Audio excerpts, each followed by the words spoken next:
Sweet. All right. Welcome to another episode of Fabric Time. I really do need to talk to my kid. He's in summer school again, so we don't have any music, which is kind of sad because it's, when I start dancing, I look crazy. But was it Nietzsche that said the crazy, don't think the guy dancing is crazy just because you can't hear the music? I think it's Nietzsche or somebody. Yeah, I think that's him.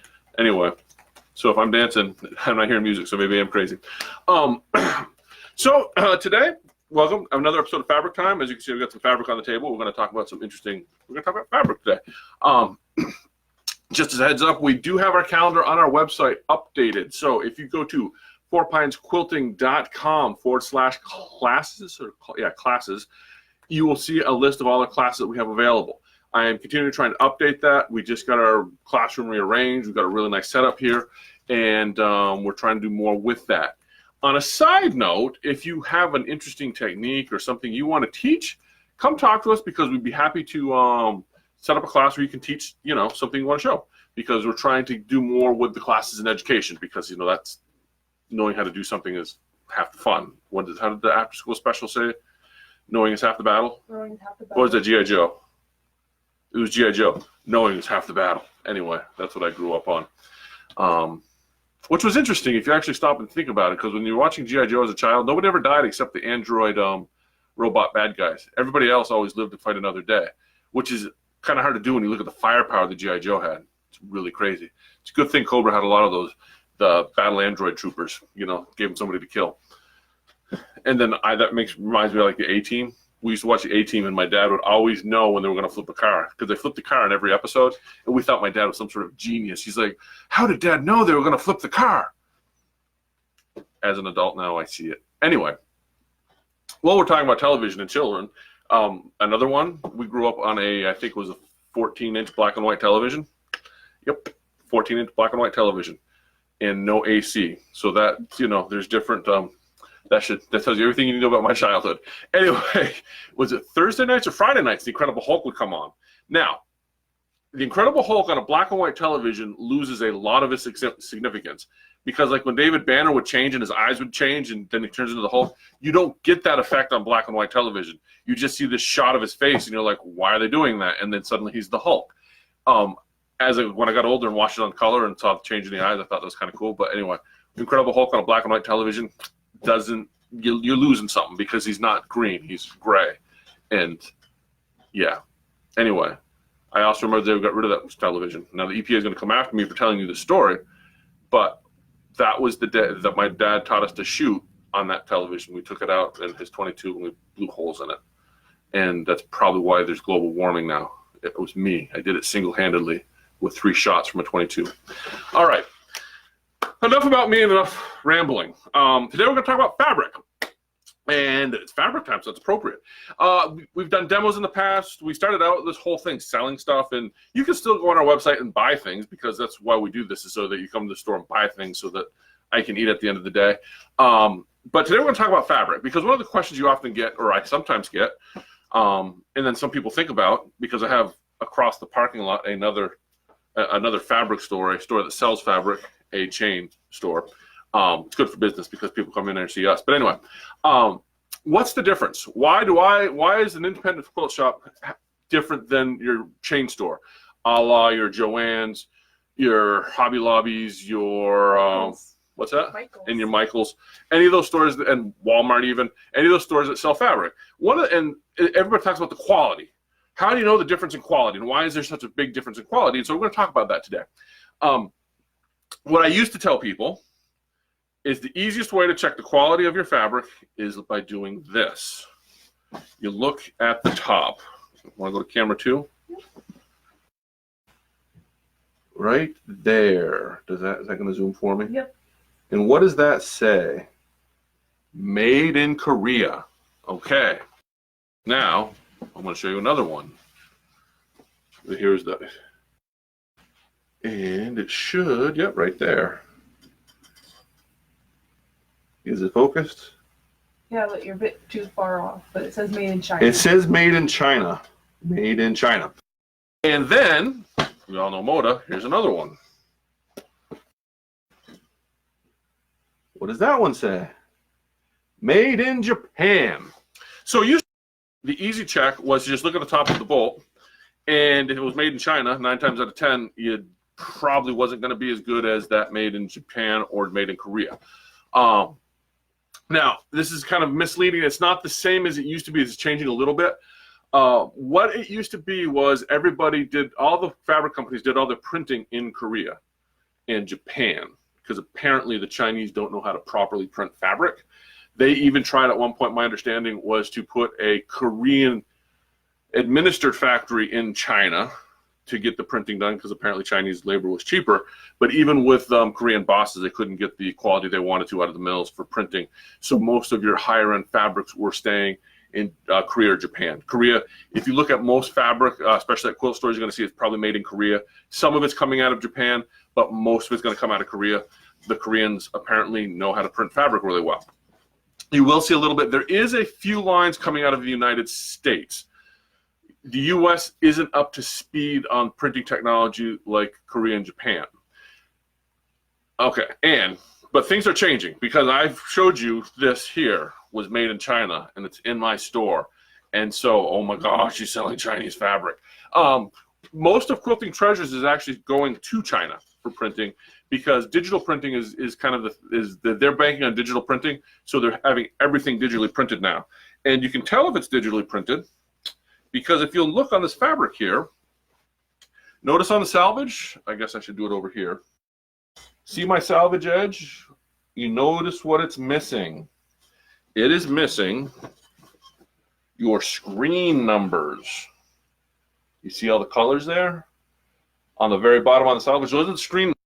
The reason this one here doesn't have screen numbers is it was digitally printed. So they didn't run multiple screens. They basically put it through a giant printer, like your printer on your computer, and it printed the fabric. A little more to it, but that's the basic concept. This one here, when you saw all the numbers on the bottom, each color has a number. That's the order this was printed. That number 1, that was the first color that was put down, which was the black. Then the number 2 was the purple. So that's another difference you're going to get between quality fabric and lesser quality fabric, is the number of screens. This particular piece of fabric had 17 screens put on it to get this print. So a lot of your higher end designs are going to want multiple screens to get better, different designs and different pictures. So this had 17 screens. So, but a digital print, this one here, doesn't have that, because this was printed out of a printer. The screen printing process is you layer the colors on. What's happening is the digital printing is all moving over to China, whereas screen printing, Korean and Japanese have that pretty much under control. The Chinese have low-cost digital printing under control. They've got quality. They've got their quality control is much better, or not better, but with the digital, it's easier to stay on top of that than with the screen. So the cheaper labor in the markets and stuff, I guess, make China the way to go, which is why most Quilting Treasures you're going to start seeing comes out of China, and that's because they're going digital. Pros and cons of digital printing. I don't think we're going to get into that today. Let me just say, digital printing, you get some really nice colors. Color matching digital is a lot harder because they're not using the same dye lots. But the other big thing is, the question is, how is it going to hold up over time? Fading and all that sort of stuff. Is that going to be an issue? Those are questions that kind of long term are still out there, because digital printing hasn't been out long enough to really compare the two. Did you have nothing? Okay. So, how many people got watching this? 8. Okay. 8 people interested in the finer. So anyway, that's the printing side of it. So when you get that stamp on the end of your bolt of made in China, made in Korea, made in Japan, that was where it was probably printed.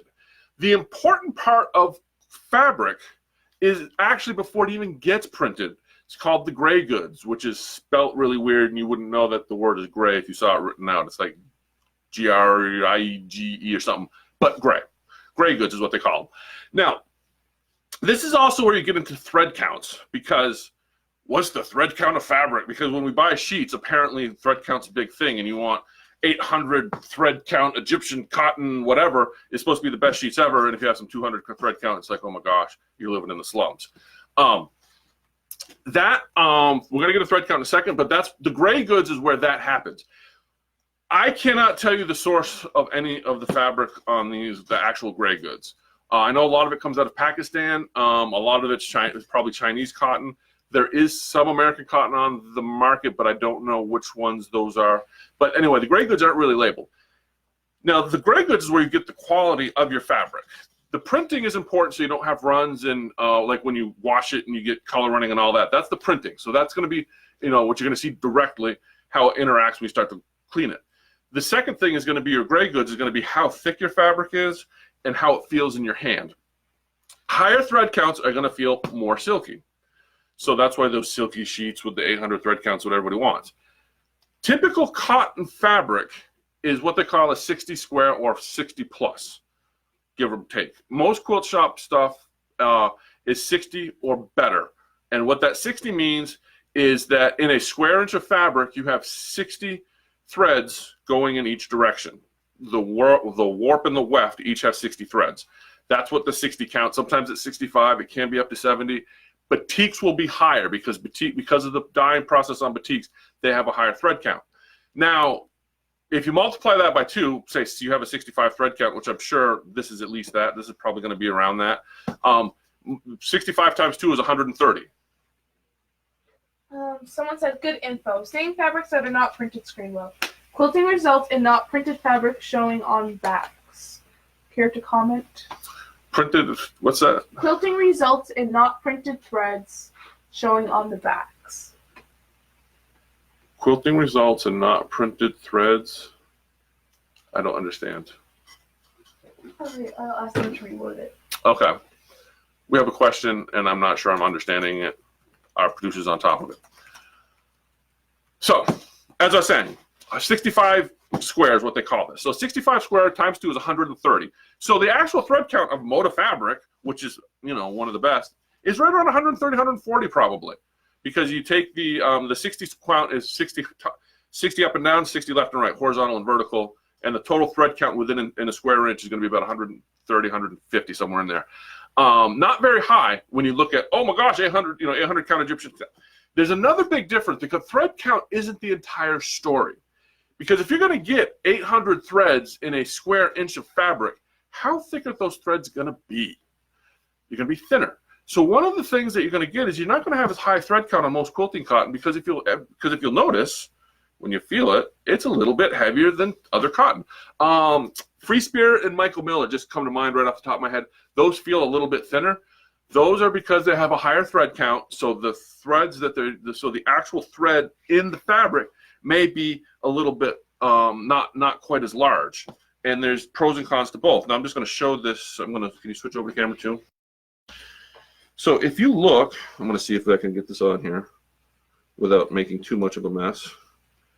So this is some grunge, and you'll notice here that's a single thread of grunge.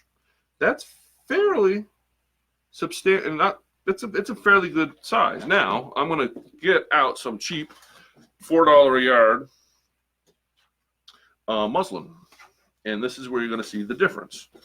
I don't know the stitch counts on, or the actual there. So now, if you look at the muslin threads, this stuff is $4 a yard. See how much thinner those are compared to that. That's one of your big difference between gray goods qualities is that thread that's woven into the fabric has a different diameter. Sometimes it's not by much. We're back on camera 1. All right. Load backing printing / screening on one side. Backing not true color. Yes. Lighter in color after quilting some of the threads turn showing lighter threads. Okay. Let me finish the thread thing. Okay, threads. You saw the difference in thread thickness. That's important. Thicker threads is going to give you a little bit more substantial to it, but that's also why your thread counts aren't as high on quilting fabrics, is they tend to have thicker threads than, say, your apparel fabric. Now, screen printing does have that on the back side. That's true. The color is not going to be the same because you're only printing on one side. So if you look at this one here, that's one side, and then there's the back. Look at the back. Yeah, obviously. So I believe what they're saying is that when it gets quilted, sometimes the threads turn. Is that the concern? They sometimes get flipped in the... The threads turn, showing later threads. Yes. So if you don't have a tight enough, if you don't have a high enough stitch count, what can happen is, yes, the threads can turn, can kind of turn in the fabric, so you're seeing the back, the undyed back side of the thread. The other thing that you'll run into, and this is probably more prevalent with quality stuff, is you're going to see that with a dull needle sometimes, instead of going between the weave, it actually hits the thread, and it will pull the thread a little bit, and so then you get like a offset line on your offset thread in your print. But there is the possibility, if you don't have a tight, if you don't have a quality weave where it's a little loose, you can get where they have turned. I haven't seen that a lot myself, only because I was born, or not born, I came into quilting in my mom's post fabric snob. So I've never really used cheaper fabric. I always used quilt store stuff. So there's a lot of stuff that I haven't experienced just because I haven't used other stuff. One thing I always tell people when I want to learn to quilt, I'm like, well, how much do you want to spend on it? If you don't want to spend a lot on it, stick to the cheap fabric, because then you don't know what you're missing when you get into the good stuff, because you don't have a lot of the different problems that you're going to get with less expensive fabrics. Like I said, the thread turning is one thing. The other thing that we're going to get into now, questions, are we still good? There's another one. Is there a place on the bolt end to see where the thread count is? No, there's not. That's that's actually an interesting thing. When I was researching this, because believe it or not, I do research stuff sometimes. I don't just make this stuff up as I go. They do actually have linen testers, is what they're called, which is basically a tool you can buy on like Amazon to check the thread count of fabric. So there's a little tool you can get, or like a magnifying glass, and you can actually count it if you want. Those are available. Most of the time, you're not going to see that on the end of bolts. You're just going to see where it was made and like what kind of fabric it is. Especially in a quilt store, most of the manufacturers don't really do a lot of info. Well, kind of side note, getting back into since we're in here, what you're going to notice is a lot of times on the end of bolts, you want to go to camera 2? You're not going to have a lot of information on, like this one here. You do have a barcode. You have the barcode. Of course, we covered that with the price, and then of course we have our price on there. But all you have is a barcode. I'm sorry, you have a barcode over here, the name of the collection, and Moda, and then it's going to depend on the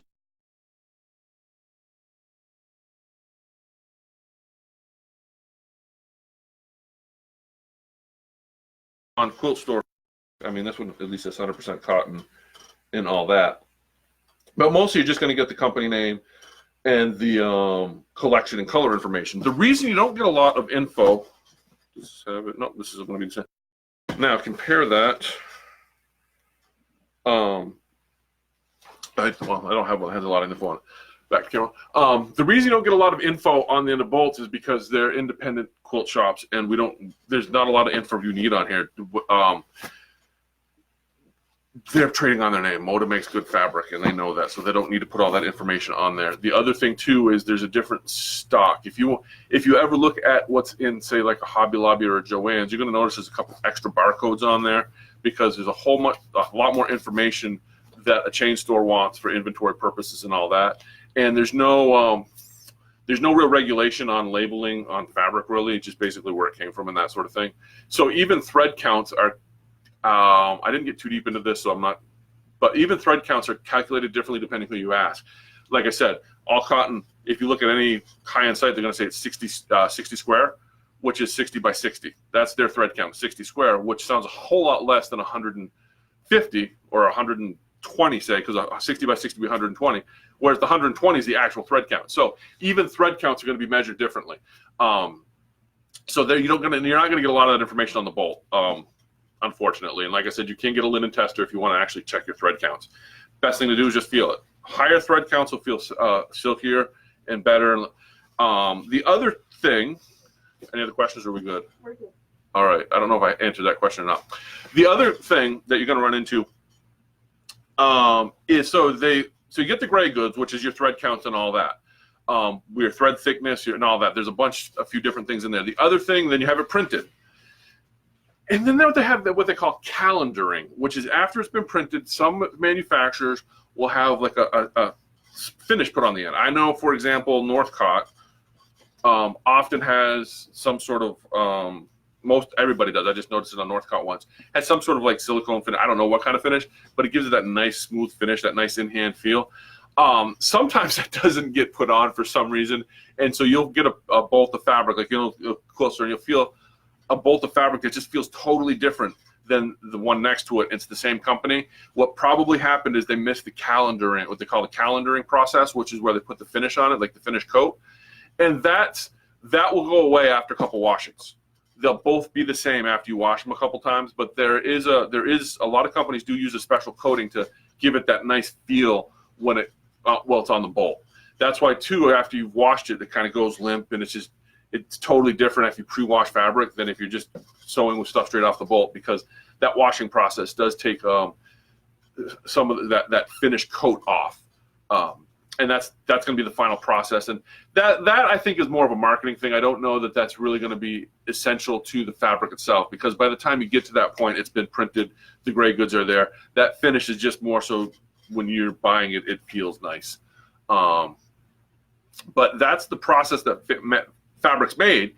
And so, like I said, the big thing is the gray goods, where those come from, and that's usually not on the bolt. What you get on the bolt is where it's been printed. And like I said, Korea and Japan are going to be the two main ones. You're going to most of your digital printing is not coming out of China.